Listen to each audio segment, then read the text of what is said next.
10 avril.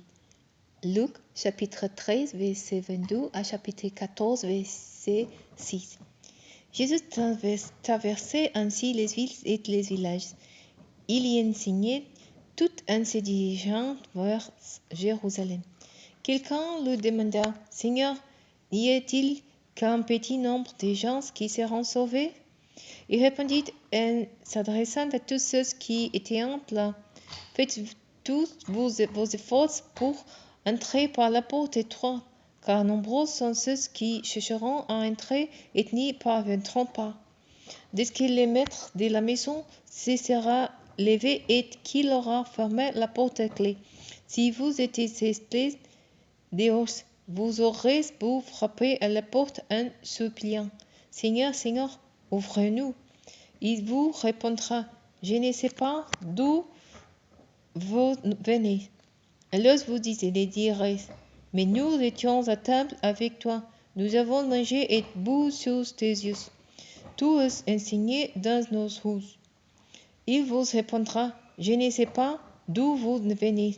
Allez-vous voir, vous qui commettez le mal. » C'est là qu'il y aura des pleurs et d'amers regrets, quand vous verrez Abraham, Isaac et Jacob et tous les prophètes dans le royaume de Dieu, tandis que vous-même, vous en serez exclus.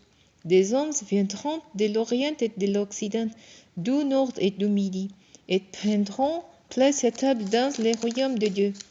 Alors, certains de ceux qui sont les derniers seront les premiers, et certains de ceux qui sont les premiers seront les derniers.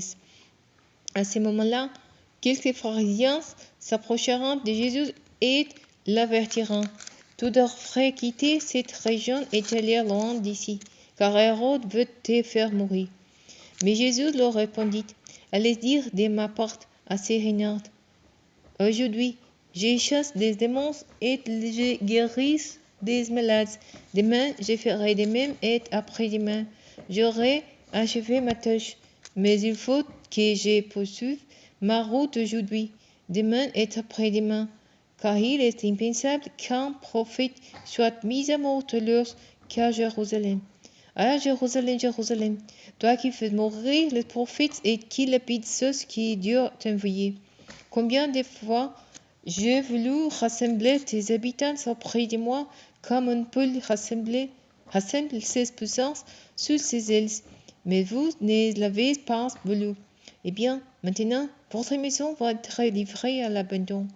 Oui, je vous le déclare, dorénavant, vous ne me verrez plus jusqu'à ce que les temps soient arrivés, où vous direz, béni soit celui qui vient au nom du Seigneur. Un jour de sabbat, Jésus était invité pour un repas chez l'un des dirigeants du parti pharisien.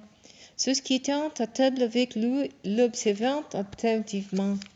Or, il y avait là un homme dont les corps étaient couverts d'œdèmes. Jésus prit les paroles et s'adressa aux enseignants de la loi et aux pharisiens. Est-il permis, oui ou non, d'égarer quelqu'un les jours du sabbat? Ils ne répondirent rien. Alors Jésus, cessant les malades, les guérit et lui dit de rentrer chez lui. Puis se tournant vers ceux qui étaient là, il leur demanda, « Qui de vous, si son fils ou son bœuf tombe dans un puits, ne l'en retire pas le plus tôt possible, même si c'est le jour du sabbat ?» Encore, ils ne sauront que répondre.